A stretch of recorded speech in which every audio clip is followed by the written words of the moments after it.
Venezuela, muy buenas tardes, queridos amigos, queridas amigas, bienvenidos como siempre en Buena Hora. Su servidor Mario Villegas, listo para compartir con ustedes hasta las 3 de la tarde de este día, viernes 5 de junio. Nuestro programa, una presentación de Agrepa, el mejor asfalto que se produce en Venezuela. Agrepa, gente seria y asfalto de primera. Del servicio geriátrico del doctor Argenis Portillo. Consulta previa cita por el teléfono 0414-309-0806, 0414-309-0806. La palabra diálogo. La palabra diálogo tiene muchos adherentes, pero también tiene muchos detractores. Se habla de diálogo, se dice que se ha perdido mucho tiempo y muchas energías en diálogos que finalmente no terminan en nada, o por lo menos no alcanzan los objetivos de quienes se propusieron conversaciones con la contraparte para producir unos determinados resultados. Bueno, hoy vamos a estar hablando de diálogo, vamos a estar hablando de negociación especialmente, y lo vamos a hacer con una persona que se ha especializado en esa materia, en analizar, estudiar desde el punto de vista académico, experiencias y técnicas de una negociación. Esa persona es, aparte de ser abogado y aparte de ser doctor en ciencias políticas, es experto precisamente en negociación, graduado en la Universidad de Harvard, una de las instituciones del planeta que tienen mucho mayor prestigio y mayor reconocimiento precisamente en este campo de los estudios de la negociación. Voy a darle la bienvenida a un buen amigo, Gustavo Velázquez. ¿Cómo estás, Gustavo? Bienvenido. Gracias, Mario. De verdad, siempre es un placer conversar contigo. Como te comentaba hace pocos minutos, no sé por qué estaba pensando en estos días en los periodistas. Y yo decía, oye, yo creo que mi primer amigo periodista fue Mario Villegas, ¿no? Sí, hace ya unos cuantos años. Bastante. Sí, y bueno, siempre en esta inclinación de la comunicación social, de lo que pasa en Venezuela, así es, cómo nos entendemos. Así es. Sí. Y estuve a punto, Gustavo, de cuando te iba a presentar, estuve a punto de decir Ramón J. Velázquez, porque la apariencia que tiene hoy Gustavo Velázquez, su hijo, es casi que la misma de ese que cariñosamente llamábamos todos el viejo Velázquez. Así es. Sí, Esos siempre lentes usamos de lentes, ¿no? Entonces con estos lentes recientes, pues hay mucho parecido con, sí, hombre, con el chico, viejo. bastante. Así Era es. un hombre de verdad, un hombre positivo, un hombre bueno. Tuve la honra de conocerlo, de trabajar con él y de contar con su amistad, pues, su simpatía. De verdad que sí, un gran hombre. Y Gustavo, por supuesto, un estudioso de estos temas de la historia política nuestra. Tiene incluso un libro. ¿Cómo es que se llama el libro? Que se me olvidó el nombre de Gustavo. Se llama La quiebra del modelo político. La quiebra del modelo. Auge y decadencia de los partidos entre el 58 y el 98. Así es. Sí. Así es.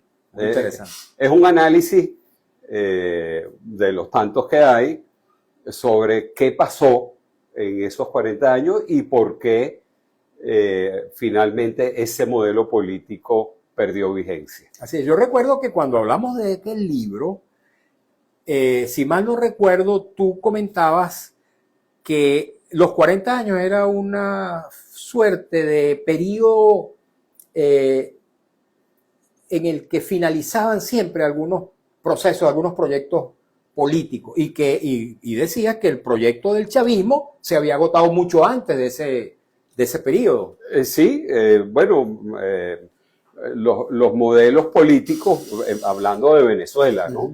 Pero en general uno puede ver eso. Nosotros hemos tenido varias fases, ¿no? Varios modelos políticos. Cuando hablamos de modelos políticos nos referimos a acuerdos de cómo nos entendemos los venezolanos para ir evolucionando, porque nuestra historia es una larga historia de conquista de derechos civiles, políticos, sociales, económicos. Y bueno, eso ha venido dándose a través de diferentes etapas, diferentes ciclos. Bueno, el ciclo de la democracia, del pacto de punto fijo, bueno, duró 40 años y, bueno, tuvo grandes logros, pero llegó un momento en que el modelo no se renovó y perdió vigencia. El estudio que se hace allí en el libro no solamente es para entender nuestra historia, ¿no? Porque es muy importante para hablar de hoy y del futuro, entender de dónde vinimos y por qué llegamos hasta aquí. Y lo que busca también es qué lecciones nos deja, ¿no? ¿Qué lecciones nos deja? Una de ellas, bueno, es el tema de que se necesita renovar los actores, ¿no? Y se necesita renovar los acuerdos y para eso es necesario el diálogo, ¿no? Para eso es fundamental el diálogo. Hubo mucho diálogo, ese periodo transformó al venezolano y de eso es que se trata cuando un país entra en una nueva etapa, la idea es que haya una transformación. Este modelo actual, que tiene muchas denominaciones, yo lo llamo del socialismo militarista, bueno, ha perdido vigencia porque al final la Venezuela que tenemos ahorita no nos sirve a ninguno. ¿No? Creo que el único que le sirve es a Donald Trump. Pero a los venezolanos, al gobierno, a la oposición, al venezolano común que no está en nada de eso, bueno, necesitamos la transformación de Venezuela.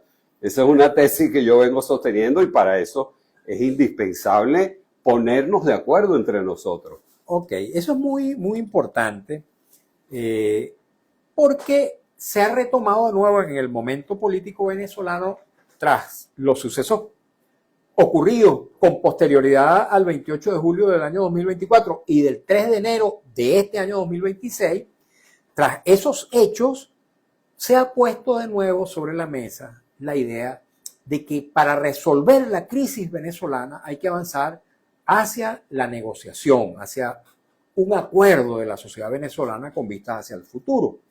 Tanto que incluso actores políticos cerrados originalmente a la idea de una negociación, pues hoy en día están manifestando su voluntad de negociar. Me refiero, por ejemplo, a la Plataforma Unitaria Democrática, que lo ha adoptado como parte de su política ya oficialmente a través del llamado Manifiesto de Panamá, liderado por María Corina Machado y otras organizaciones políticas. La propia María Corina Machado ha manifestado esa voluntad de negociar con Delcy Rodríguez y el gobierno de turno, de modo de avanzar hacia la transición democrática. Entonces, ¿qué hace falta, Gustavo, tú como experto, para que una negociación se dé en términos que sean efectivos y que produzca resultados de los resultados que espera la sociedad de un diálogo y de un acuerdo semejante? Porque hasta ahora las distintas manifestaciones que han tenido esos encuentros entre el gobierno y la oposición han quedado de alguna manera truncados en el camino. Los acuerdos de Oslo, los acuerdos de Qatar, los acuerdos de Ciudad de México, los acuerdos de Barbados, todo eso han sido antecedentes del momento actual, pero que no han terminado por desembocar en una solución firme hacia el cambio democrático. Así es. Bueno, te refieres tú a este anuncio de la declaración que se hizo ahí en Panamá. El manifiesto de Panamá, lo denominaron ellos. De Panamá, donde, la María Corina, pues que es la que tiene más popularidad en este momento en las encuestas, bueno, manifestó que estaba dispuesta a negociar. Yo creo que eso es un avance, ¿no? Porque hace pocos meses atrás, pues había una resistencia a dialogar, ¿no? Bueno, uno entiende las razones que se aducían, pero bueno, en el país se necesita comunicación entre las diferentes fuerzas políticas. Ahora, resistencia a negociar, por ejemplo, y hablar directamente con María Corina Machado, también la hay de parte del gobierno, eso hay que tenerlo claro, porque uno habla con algunos factores de la política oficialista y dice, bueno, todo menos María Corina. Sí, así es, ¿no? Entonces, bueno, ahí está, hablando de negociación, ¿no? Como metodología, como técnica. El modelo de Harvard nos deja un primer aprendizaje, ¿no? Primero, las negociaciones no es para que uno le gane al otro. La gente tiene esa idea. Bueno, yo voy a negociar para ganarle al otro. Yo aquí no puedo salir perdiendo. Y más bien lo que se convierte en muchos procesos es una guerra de egos, de vanidades políticas, ¿no? Que eso nos tiene atrapados en Venezuela, ¿no? Las vanidades de diferentes sectores de la política. Entonces, lo que comentaba, el modelo de Harvard, entre esas lecciones que dejaron cuando se empezaba a estudiar este tema, es que toda negociación es un proceso. Es un proceso, no es un acto milagroso, no es que tú tienes una receta, 1, 2, 3, 4, o te tomas una pastilla o miras fijamente a alguien y lo hipnotizas y ya. Y ya lo convenciste. No, es un proceso. Y en esos procesos hay siempre unos elementos en común. Hay 8 elementos que están siempre allí presentes en la China, en Venezuela, en España, en los Estados Unidos. ¿Cuáles son? Bueno, los que te acuerdes, así, lo más importante. Lo recuerdo todo, ¿no? El tema fundamental para medir el éxito en una negociación es, en primer lugar, que el acuerdo al que yo llegue sea mejor que mi plan B. Ajá. ¿No? Porque si tú tienes un plan B mejor, bueno, pues no te pones de acuerdo, te vas a tu plan B porque ese te beneficia a ti. Ahora, ¿cómo sabes tú cuál es tu mejor plan B? Bueno, entendiendo cuáles son tus intereses, ¿no? Y allí se habla mucho de una diferencia entre lo que es intereses y posiciones. Posición es lo que yo digo que yo quiero. Interés es para qué lo quiero, ¿no? Entonces, yo digo, yo quiero un Mercedes-Benz rojo Ferrari, 2 puertas, último modelo, y entonces tú me puedes decir, oye, Gustavo, pero ¿para qué lo quieres? No, bueno, para ir a la universidad, para ir a hacer mercado, etc. Y a lo mejor lo puedes hacer con otra marca, con otro carro de otra marca. Entonces, y que a lo mejor es mejor que esa marca que tú. Así es. Entonces, bueno, mira, yo te doy otro, te doy uno. O te doy yo en vez de. Exacto, ¿no? Entonces, la posición es declarativa. Es el carro, el Mercedes rojo Ferrari, ¿no? Pero el interés es otro. Entonces, hay que descubrir. Porque, ¿cuáles son los intereses? Por ejemplo, hablando en política y de nuestra historia, hubo hace unos cuantos años atrás que decían, Chávez renuncia ya. Chávez vete ya. Chávez vete ya. Eso era una posición, ¿no? Realmente, ¿cuál era nuestro interés político? Bueno, equilibrio político, equilibrio en las instituciones, que tuviéramos un CNE independiente, una corte, una asamblea equilibrada. Eso era realmente lo que nos interesaba. Bueno, si esas cosas hubieran funcionado bien, se habría podido esperar a que muchas cosas no hubieran sucedido, ¿no? Entonces, ese es un tema. Entonces, en este planteamiento que hay ahora, bueno, siempre lo ha habido. ¿Cómo hacemos los venezolanos para ponernos de acuerdo? ¿No? ¿Cuáles son los temas medulares hoy? Fíjate, sin duda, tú haces esa pregunta en general y tú dices, bueno, es el tema económico. Todo está más caro todos los días. No alcanza el dinero para los servicios públicos. La educación cada día es más cara, etcétera, ¿no? Hoy en día, por ejemplo, no es la seguridad como lo fue hace unos años. Entonces, la gente diría que la inflación, que el tema económico. Pero realmente, ¿no? Haciendo esa búsqueda, realmente, como tú me acabas de preguntar, ¿cuál es el problema? ¿Cuál es lo que decía antes? ¿Cuál es el interés? Bueno, realmente nuestro problema es político, porque no somos capaces de sentarnos en la misma mesa a hablar de Venezuela. No es hablar de que ya tú tuviste demasiado tiempo en el poder y ahora me toca a mí. Ese no es el tema. Realmente el tema nuestro es cómo nos ponemos de acuerdo nosotros para hacer de Venezuela un gran país, ¿no? Para que la ciudadanía venezolana sea reconocida en el mundo como que somos unas personas educadas, preparadas, inteligentes, activas, con capacidades maravillosas, lo hemos demostrado toda la vida, con una economía pujante, con una educación inigualable, con un sentido democrático ejemplar. Entonces nos hemos dispersado en posiciones, en puntos que son puntos de honor, ¿no? Y hemos pagado las consecuencias de una manera terrible, simple y llanamente porque no nos ponemos de acuerdo entre nosotros. Entonces ese es un gran reto que tenemos todos los venezolanos.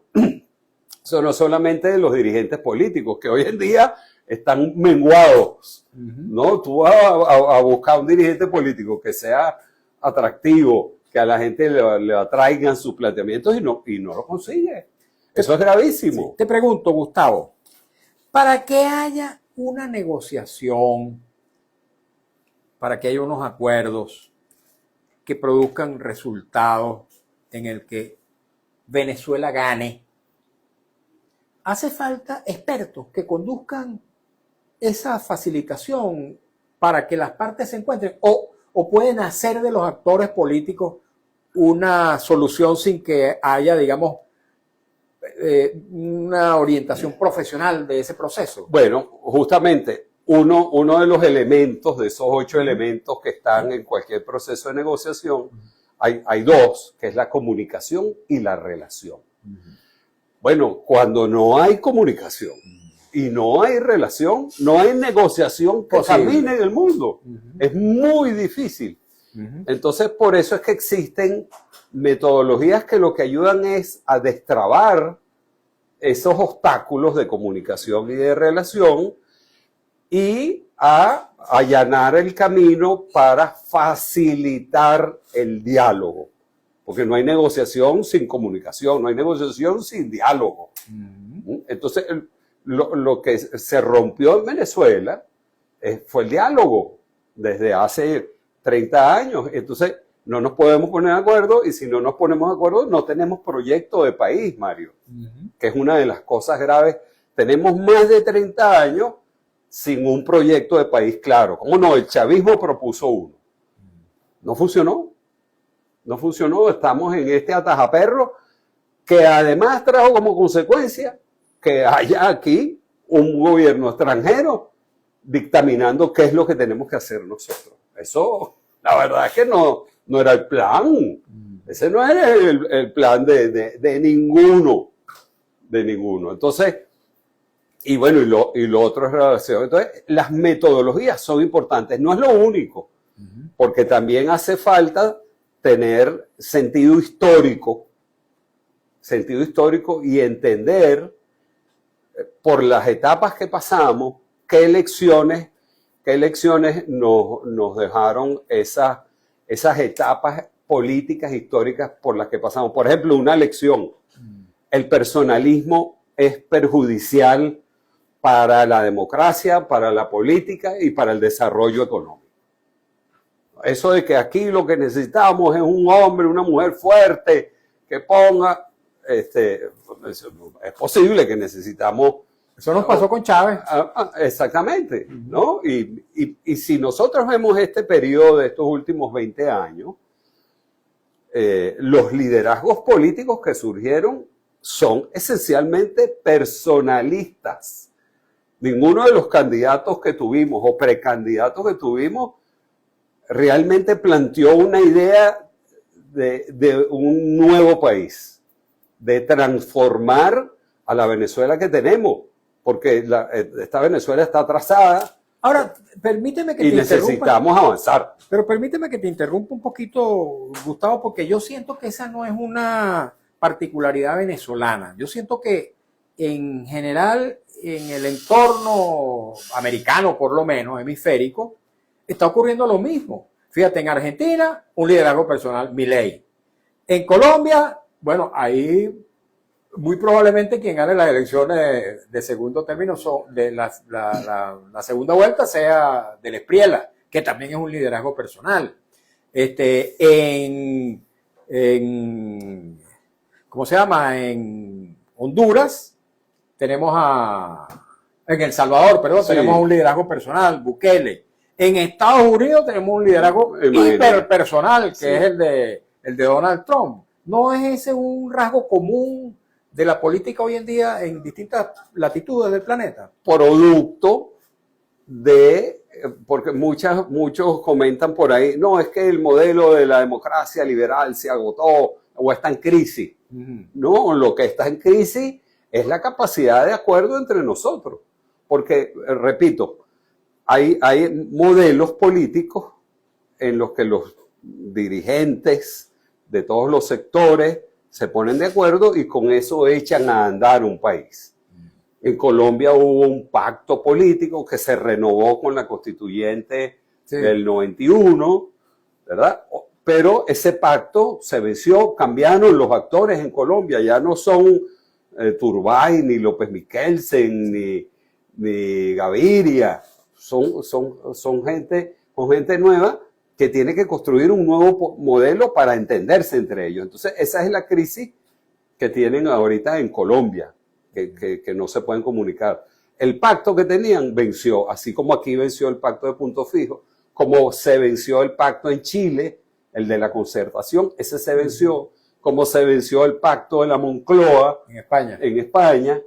Entonces, bueno, lo que está en crisis es en la gente, en los dirigentes, son esos valores de diálogo, de entendimiento, de acuerdo, para entre todos echar un país adelante, porque es mentira que el que a ti no te gusta, tú lo vas a eliminar. Ese discurso que en politología hablan del amigo-enemigo. Bueno, ¿cómo no? Puede que sea tu enemigo, pero que lo vayas a eliminar por siempre. No. Entonces, aquí tiene que haber un gran diálogo nacional, una gran negociación nacional, pero eso es del diálogo para revisar, por ejemplo, lo que ha pasado en estos años, bueno, los traumas. En estos días, ayer en un foro que hubo, Jolé Capriles hablaba de que los venezolanos en todos los sectores han sufrido unos traumas, y hay que escucharlos, hay que entenderlos, pero hay que superarlos. Hay que superarlo y lo fundamental es poner los grandes temas del país, el petróleo, la soberanía, la democracia. Tenemos que centrarnos en esos grandes puntos a discutir. ¿Cómo no? Hay que hacer elecciones, sin duda. Eso es sustancial con la democracia. Pero junto con eso, porque no hacemos nada haciendo elecciones y que sigamos peleándonos entre nosotros. Porque no es verdad que por más presidencialista que sea la Constitución venezolana, no es verdad que un presidente solo pueda llevar adelante la buena evolución política, social y económica de un país. Se necesita acuerdo, entendimiento. Y, por ejemplo, el pacto de Punto Fijo, en los primeros años, puede que hayan ganado los AECOS, pero eran gobiernos de consenso. Estaban otras fuerzas políticas allí y las que no estaban en el gobierno, bueno, estaban en el Parlamento con la representación de las minorías y se les tomaba en cuenta. Ok, tenemos que hacer una pausa, Gustavo Velázquez, nuestro invitado del día de hoy. Tenemos que hacer una pausa para escuchar un avance del noticiero en la voz de Alex Márquez, cumplir compromisos publicitarios de la estación y al regreso vamos a retomar esta conversa y vamos a darle paso también a las preguntas, comentarios e inquietudes que pueda hacer nuestra audiencia a través de mi Instagram, @MarioVillegas100, así que quédense allí. Y para las redes sociales continuamos un ratico más. Gustavo, antes de seguir analizando el tema del diálogo, me gustaría hablar un poquito de tu formación como experto en diálogo. Háblanos un poquito de eso. Sí, bueno, mi formación empieza por mi padre, ¿no? Porque él era un experto en diálogo, ¿no? No estudió negociación ni nada de esas cosas, pero leyó mucha historia de Venezuela, ¿no? Y muchísimos archivos. Por ejemplo, él rescató, descubrió, lo iban a votar, el archivo de Castro y Gómez en Miraflores. Entonces con eso, y leyó todas esas cartas, les hizo epígrafes a todos esos volúmenes que salieron. Entonces él aprendió allí a conocer al venezolano, porque eran cartas desde el poder y cartas desde la oposición y cartas de los que pedían favores, reclamaban, etc. Entonces él conoció allí la psicología del venezolano. Entonces, cuando a él le toca actuar en política, yo he contado mucho esa anécdota porque yo creo que es muy vigente. Betancur, mi papá estuvo preso con Pérez Jiménez, 4 años preso, cae Pérez Jiménez, salen, él funda el diario El Mundo, lo funda junto con Simón Alberto Consalvi y Domingo Alberto Rangel, pero inmediatamente Betancur lo llama para que lo acompañe en su campaña. Gana Betancur y lo llama. Mi papá había salido diputado por Miranda y senador por el Táchira. Entonces Betancur lo llama y le dice: mira, Ramón, yo te invito a que vengas a trabajar conmigo. Secretario del despacho de la presidencia, sí, ¿no? El secretario de la presidencia se llamaba el cargo en ese momento. Yo te invito a que te vengas a trabajar conmigo. Mira, a mí la mitad del país me odia y la mitad del país me quiere. Yo te pido que tú te ocupes de la mitad del país que me odia. Tú eres amigo de los andinos, de los militares, de los curas, de los sindicalistas, de los comunistas. Tú tienes que hacer que vengan a Miraflores, que se acostumbren al juego democrático y dejen de conspirar. Bueno, aún así hubo 21 intentos de golpe de Estado contra Betancur en esos 5 años.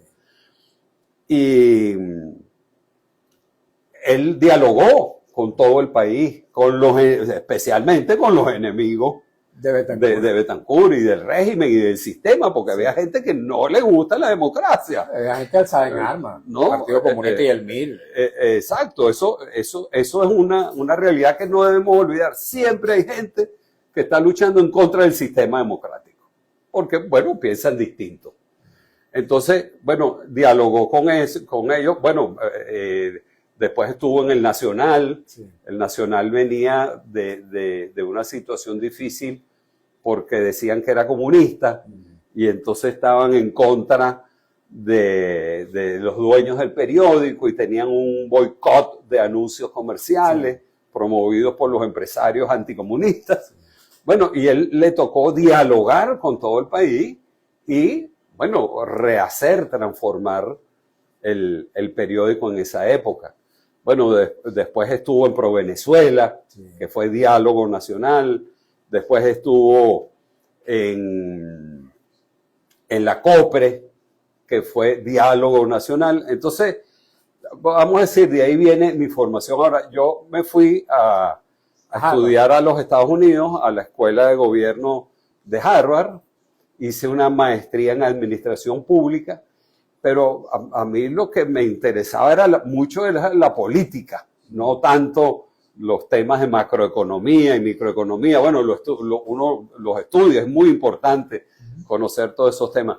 Pero yo me dediqué a estudiar allí negociación, persuasión, liderazgo, comunicación social. Incluso ahora das clases allá. Bueno, ahora, exacto, después que estudié eso allá, pues me dediqué profesionalmente, de eso vivo, a facilitar procesos de negociación, capacitar a gente de negociación, equipos de negociadores y he creado un programa que hago 2-3 veces al año allá en Harvard, donde junto con otros profesores, los gurús más importantes de negociación, dictan allá unos talleres que yo organizo para gente en Latinoamérica. Qué bueno. Vamos a escuchar a Alex Márquez.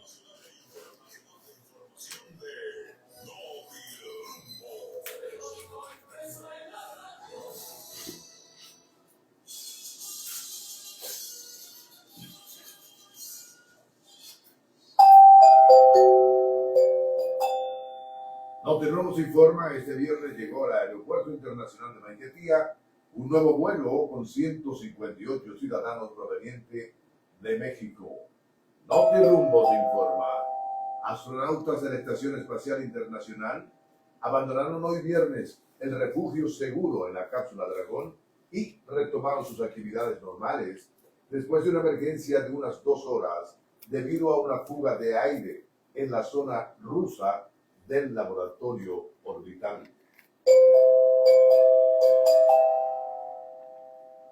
Solo animales de doble tracción pueden transitar por las calles y avenidas de los valles de la Pascua o del Valle de la Pascua en el estado Guárico, ya que los aguaceros convirtieron estas zonas en lodazales ante la incompetencia de la gobernación y la alcaldía guariqueña.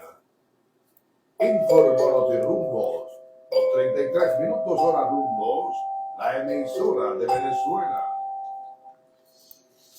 Este fue un avance del Centro Nacional Muy bien. de Información de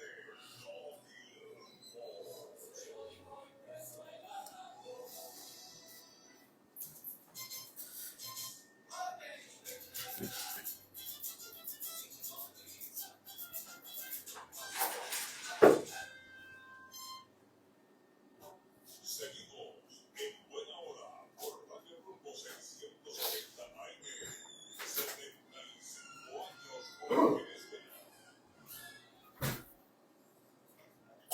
Si no tiene a mano lápiz y papel, búsquese un lapicito y un papel porque le voy a dar el número del servicio geriátrico del doctor Argenis Portillo. Siempre es importante tener este número porque en todas las familias hay un adulto mayor que puede requerir en cualquier momento la consulta con un especialista en la salud de los adultos mayores. Y eso es lo que es el doctor Argenis Portillo, un geriatra de una larga trayectoria, de un compromiso existencial con la salud de los adultos mayores, quien además de ser médico geriatra tiene también la particularidad de ser médico intensivista profesional de la medicina crítica. Tiene consulta en la esquina de Las Cibarras, Avenida Urdaneta, también en el anexo al Hospital de Clínicas Caracas en San Bernardino, y ofrece consulta domiciliaria para aquellos casos en que el paciente así lo requiera. Tome nota entonces, por favor, de su número telefónico. 0414-309-0806, 0414-309-0806, lo recomiendo ampliamente. Continuamos conversando con Gustavo, nuestro buen amigo, Gustavo Velázquez. Yo le vuelvo a apuntar así la cámara para allá porque está igualito a su papá, Ramón J. Velázquez, a quien tuve ocasión de tratar por muchos años y a pesar de la diferencia de edad, bueno, sentirme su amigo y tener su simpatía, al igual que la de su familia y también mi familia hacia él.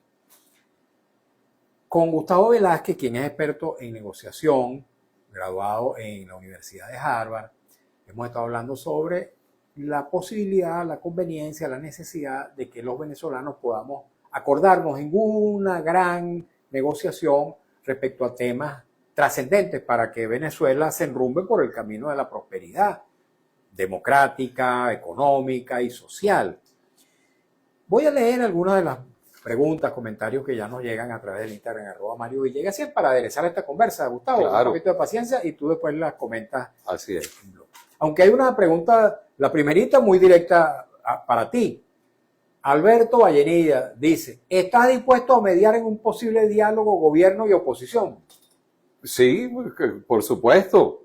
Claro, uno tiene que hacer todos los esfuerzos posibles para lograr el entendimiento. ¿Qué tiene que tener un facilitador ante las partes para poder ser eficaz su tarea?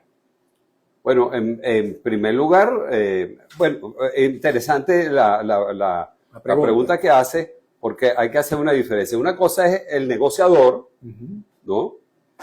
Que está, vamos a decir, abogando por unos determinados intereses, Correcto. objetivos, y otra cosa es un facilitador Así es. de una negociación, ¿no? Bueno, naturalmente, si a mí me pusieran como negociador, ¿no? Que en lo que he trabajado muchas veces en diferentes ámbitos políticos, empresariales, familiares, sociales. Bueno, en primer lugar, el primer trabajo que tiene que hacer un negociador es entender al otro. Si fueras negociador de una de las partes. De una de las partes. Si yo fuera el negociador del gobierno y me tocara negociar con la oposición, bueno, mi trabajo es entender a la oposición, ¿no? Y viceversa, pues si uno estuviera del otro lado. Ponerte en los zapatos del... Eso es fundamental para que cualquier proceso de negociación avance. En este caso, la pregunta es si tú estás dispuesto a mediar, a ser facilitador. Sin duda. Entonces, bueno, allí tiene que tener un allí tienes que facilitador. entender a las dos partes, Ajá. ¿no? Y además Tener el reconocimiento de las dos partes. tener el reconocimiento de las dos partes, por La supuesto. credibilidad, la Claro, confianza. y ¿no? además cuidar el equilibrio y la objetividad Del proceso. Del proceso. En segundo lugar, otro aspecto es eso la palabra que tú acabas de mencionar. Cuidar que el proceso sea lo más eficiente posible. Entonces, hay que avanzar con unas etapas previas que uno como lee tanto eso y trabaja tanto eso, uno ya tiene la mente cableada. Entonces uno puede determinar en algún momento dado, bueno, sabemos que los problemas de comunicación y de relación hay que trabajarlos bastante. Sí. ¿Cómo logramos comunicarnos y relacionarnos con el otro? Códigos comunes, ¿no? De entendimiento. Claro, hay otro aspecto muy importante que, bueno, que corresponde a cada una de las partes, que es reconocerse, ¿no? Reconocerse, esencialmente, pues, cuál es el papel que juega cada uno allí y respetarlo, eso es fundamental, ¿no? Eso es el tema, y eso es parte de la comunicación y de una buena relación. Ok, vamos a seguir leyendo los comentarios, las preguntas rápidamente, amigos y amigas, un poquito de paciencia. Dice Jaorta 357, los acuerdos, lo pone entre comillas, no sé por qué, pero dice, los acuerdos en los que ha participado el gobierno solo los han utilizado para hacer tiempo y correr la arruga. Luego terminan dándole una patada a la mesa, una burla para los ciudadanos. Y dice, ¿cómo se podría retomar la confianza de la gente en tener fe a un nuevo proceso de negociación? Bueno, nuevamente, lo que decía al principio de qué es una negociación es un proceso, y es un proceso muy complejo, ¿no? Por lo general, todos estamos esperando, yo también, yo cuando me siento a negociar, yo quisiera solucionar en la primera reunión el asunto, porque ya yo tengo la solución en la cabeza, pero no es la misma que quiere el otro. Sí. Y entonces eso conlleva la conversación, conlleva entender, conlleva a buscar datos. Entonces, toma tiempo, no tiene resultados inmediatos, sobre todo un tema tan complejo como es este. Entonces, ¿de qué depende de que la gente tenga confianza o no? Bueno, creo que de cómo se arme previamente el proceso, de los compromisos de las partes para arrancar esa negociación. Sí. Por cierto, que debo comentarte, Gustavo, que en mis tiempos de dirigente sindical, porque me ocupé por una importante cantidad de años al activismo sindical en el gremio de la prensa, chico, me tocó negociar alrededor de 40 contratos colectivos, desde que yo era delegado sindical en una empresa, concretamente en el Nacional, después pasé a ser secretario de Trabajo y reclamo del sindicato para negociar los contratos colectivos de todos los periódicos, y luego secretario general del sindicato. Entonces imagínate tú cómo, por supuesto, sin formación de negociador, uno va aprendiendo, digamos, en la práctica, pero ciertamente lo que tú dices, el negociador, yo por supuesto negociaba los intereses de los trabajadores, ¿no? Negociaba en representación de los trabajadores. Uno tiene que colocarse en el papel de la empresa, del negociador de la empresa, y esta a su vez en el papel de los trabajadores. Entender, por ejemplo, en el caso de la empresa, oye, que los trabajadores tienen unas necesidades reales, materiales y morales también, y profesionales que hay que atender, salariales. Pero también a los trabajadores nos correspondía entender que hay que cuidar la estabilidad de la empresa porque es la fuente de trabajo. Sin duda. Y entonces no quebrar esa gallinita de los huevos de oro, porque finalmente entonces nos íbamos a quedar sin empleo también.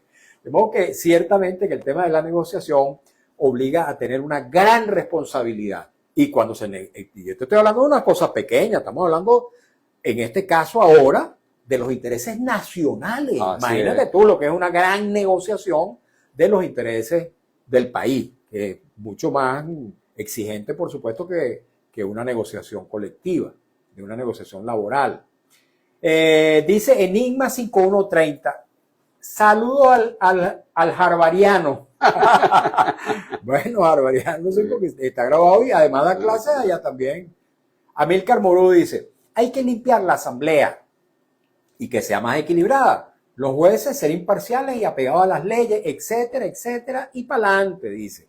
Despacho de Jesús dice, si ese diálogo de los políticos no incluye a la ciudadanía venezolana, no habrá una transformación trascendental de Venezuela. Muy importante esa declaración. Y dice, el diálogo para que sea efectivo debe acordar la convocatoria de una Asamblea Nacional Constituyente. ¿Estás de acuerdo con eso? ¿Es necesario una nueva Asamblea Nacional Constituyente? Es posible, sí. El mecanismo no necesariamente tiene que ser eso, pero sin duda tiene que haber reformas muy importantes a la Constitución. A la Constitución. Que puede ser por la vía de una reforma. Claro, o sea, y no de una nueva. Hay que... Venezuela nació como un país de regiones que se unieron. Entonces, por eso es que somos federales. Por más que quieran borrar eso, por más que haya habido centralismo, Venezuela sigue siendo un país de regiones. Hay que restablecer el Senado, ¿no? Hay que restablecer el Senado. La bicameralidad. Claro, ese hiperpresidencialismo, en estos días alguien lo comentaba, el presidente en las constituciones que hemos tenido después de Juan Vicente Gómez, siguen teniendo las mismas atribuciones que tenía Juan Vicente Gómez en su constitución. ¿Ah, sí? Entonces, ese hiperpresidencialismo que tenemos aquí, hay que moderarlo, hay que buscar fórmulas. Hay gente, venezolanos, que han estudiado mucho establecer un sistema parlamentario aquí en Venezuela. ¿De qué se trata en la situación en la que estamos? Que tenemos que inventar otra vez el país, sus instituciones. O la sea, doble no vuelta hay- electoral, ¿te parece razonable? Importantísima. Sí. Como existe en varios países de América Latina. Exacto. En Venezuela, el sistema que teníamos, pero se quedó una ventanita por ahí de 5 años sin reelección, es indispensable. Es indispensable. Ahí se quedó el huequito ese de que después de 10 años se podían reelegir, y las dos reelecciones que al final fueron reelecciones personalistas. La de Pérez y Caldera. La de Pérez y Caldera fueron elecciones O personalistas. sea, tú eres partidario de que no haya reelección en absoluto. No, Recuerdo que tu papá tenía esa tesis. sí. Sí, porque, bueno, hay que darle paso a las nuevas... Es lo que pasa en México, ¿no? Hablan de la dictadura que hubo el PRI, pero cada 6 años había un presidente nuevo con un equipo nuevo y ya está. Pero había también lo que llamaban el dedazo. el Que dedazo. el presidente era el que designaba el nuevo Exacto. presidente. Pero el nuevo Prácticamente presidente había que pasar por las elecciones le cortaba el dedo al anterior. al anterior y establecía su régimen y cambiaba. Franco, ¿por qué duró tanto? Bueno, por muchas razones, no solamente no, fue cómo gobernaban y el régimen de... Caudillo por la gracia de Dios. Pero los gobiernos, o sea, yo después lo estudié, pero yo recuerdo, mi viejo analizaba muchísimo la política española. Y él me comentaba, es que cada 2 años Franco renovaba el gabinete y siempre había gente joven, nuevas generaciones allí y cambiaban, no era bueno, claro, él era el dueño del coroto, pero administrativamente, políticamente, se iba renovando todo eso. Entonces, no hay una receta. La República de Venezuela que inventaron en 1811, bueno, fue un invento propio que tomaron de aquí, que tomaron de allá. Y lo que hicimos en la Constitución del 61 también fue un invento propio. El proyecto de reforma de la Constitución que dirigió el doctor Caldera, ahí se incluían nuevas cosas. Ahorita tenemos que, como no, los derechos civiles, políticos, etcétera, eso se mantienen, pero hay que reformar el Estado y reinventar, porque la educación que tenemos hoy en día, el problema no es que le pagan mal a los profesores o que las aulas no funcionan, no, es que ya el concepto de esa educación que teníamos, por más buenos profesores que tengamos y que le paguen muy bien, no sirve para este mundo. Aquí funcionaría bien una democracia parlamentaria, donde una cosa es el presidente de la República y otra cosa es el primer ministro. Yo creo que sería un experimento muy interesante. ¿Por qué? Porque un elemento sustancial de la democracia son los partidos políticos. Entonces, lo que yo digo en mi libro es que ¿por qué se acabaron los 40 años después que lograron transformar a Venezuela, al venezolano, e invertir el dinero de los recursos naturales en Venezuela? Hospitales, carreteras, autopistas, centrales hidroeléctricas, teatro. Bueno, ese dinero lo invirtieron aquí. ¿Por qué? Porque había unos partidos políticos que sus tesis políticas eran la transformación de Venezuela. ¿Qué pasó? Que bueno, que en la medida que fueron pasando los años, esos partidos políticos fueron abandonando sus tesis políticas y se fueron convirtiendo en maquinarias de poder, y ahí está la crisis del modelo. Entonces, hay que reconstituir a los partidos políticos. Ahí sí hay que hacer borrón y cuenta nueva y constituirlos no alrededor de personas, constituirlos alrededor de proyectos de transformación de país. Ok, vamos a seguir leyendo los mensajes. Por cierto que me estoy recordando, estoy haciendo memoria y creo que me equivoqué cuando aludí a aquellos modelos políticos de los que hablamos originalmente, que tú en el programa anterior habías dicho que esos modelos tenían una duración más o menos de 30 años. Yo dije que de 40, pero ciertamente sí. Estoy recordando que tú habías dicho de 30. Que esos modelos sí, más o menos tenían una duración de 30 y que del chavismo había, digamos, llegado a su agotamiento antes de los 30 años. Así que corrijo me autocorrijo. Rápidamente, Despacho de Jesús dice, si ese diálogo de los políticos no incluye a la ciudad, bueno, ya eso lo leí, me disculpa. Eso es muy importante. Sí. Bueno, Méndez Reinaldo 761. Buenas tardes, Mario, el invitado. ¿Supieron del descarrilamiento de un vagón del metro de Caracas? Ciertamente, lo leí hace un rato. Vi incluso un video del vagón. Eso fue, si mal no recuerdo, en Catia, en Propatria. Despacho de Jesús dice, si la casta partidista no se pone de acuerdo, pudiéramos pasar a ser el Estado 51 de los Estados Unidos de América. ¿Eso es posible materialmente, Gustavo? Bueno, yo me imagino que ese es el deseo de los factores de poder en los Estados Unidos. Que nosotros, pues, seamos un Estado más de ellos y que, bueno, Pero ¿tú crees que los venezolanos estaríamos de acuerdo con eso? Eso tiene que pasar, supongo, por un referéndum. Un referéndum, una consulta nacional. Ajá. Bueno, yo particularmente no estoy de acuerdo. Yo tampoco. No, yo particularmente no estoy de acuerdo. Creo que nosotros podemos convertirnos, estamos en un momento estelar, donde los Estados Unidos puede ser un socio maravilloso, pero dentro de nuestra soberanía. Y podemos convertir a Venezuela en algo más, y además, no es eso de que podemos convertir a Venezuela en uno de los mejores países del mundo. No es nuevo. Eso nosotros lo sabemos hace más de 100 años. Que aquí, este territorio que habitamos, y porque el país no es el territorio, el país es la gente. Entonces, el gran reto es acordarlos entre nosotros para lograr transformarnos en ese gran país. Ok, nos quedan un par de minutos, creo, Lourdes. Dos, 3 minuticos rapidito. Méndez Reinaldo 761 dice, Mario, ¿qué opinión tienes de que ahora en la UCB no quieren hacer elecciones para la Federación de Centros Universitarios y ellos proclaman elecciones ya presidenciales? Bueno, yo tengo entendido que más bien incluso hay campaña. He visto que hay 2 candidatos a la presidencia de la FCU y seguramente habrán otros más. No sé qué es lo que está ocurriendo. Dice de nuevo Despacho de Jesús, dice, agradecido por leer mi comentario, abogado Jesús Velázquez desde el estado Vargas, La Guaira. ¿Cómo no? Siempre estamos aquí dispuestos a leer los comentarios de nuestra audiencia. Méndez Reinaldo 761, ¿qué opina el invitado de los que se están regresando?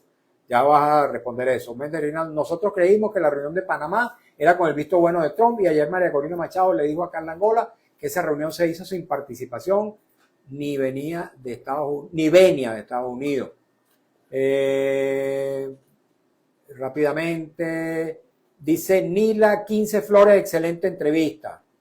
Mario, invitado, imagínense que cada estado de la República elija por votación popular un representante de un gobierno federal y entre ellos elijan el presidente de la Venezuela, vicepresidente y ministro. Eso sería trascendental. Bueno, a mí no me parece. Nos quedan un minutico, Gustavo, sí. ¿Cómo lo aprovechamos? ¿Habrá un diálogo, habrá una negociación que favorezca los intereses de la mayoría de los venezolanos? Bueno, sí, tenemos que abogar por eso. Como decíamos al principio, bueno, María Corina, el que manifieste su deseo de dialogar es un avance, yo creo que es muy importante. Entiendo que de alguna manera es una jugada política ese manifiesto de Panamá, y lo que uno lee allí es que en las negociaciones que se vayan a hacer, a ella la tienen que tomar en cuenta, ¿no? Eso que es lógico, tiene, ¿no?, que estar, claro que sí. No se justifica una negociación en la que no esté... Pero igualmente, o sin el pero, además, tiene que ser, como bien dijo alguno de tus invitados, eso tiene que ser en conjunto con el país nacional. O sea, no puede ser... A espaldas. Yo no digo que ella lo vaya a hacer a espaldas, pero hay que tomar en cuenta todos los diferentes sectores del país para definir, pues, esencialmente qué es lo que se busca, cuáles son los resultados esperados, ¿no? Y que sea un diálogo abierto. Muchísimas gracias, Gustavo. Gracias a ti, Mario, un placer. Bien, Gustavo Velázquez, abogado, doctor en ciencias políticas, experto en negociación, graduado en la Universidad de Harvard, donde se estudia precisamente ese modelo de negociación que ha tenido tantas experiencias en distintas partes del mundo. Y ahora tú eres profesor de esa misma institución. Bueno, amigos, muchas gracias a ustedes también por habernos acompañado en esta nueva edición de nuestro programa En Buena Hora. Agradezco también los comentarios, preguntas, inquietudes que se nos plantean a través del Instagram @MarioVillegas.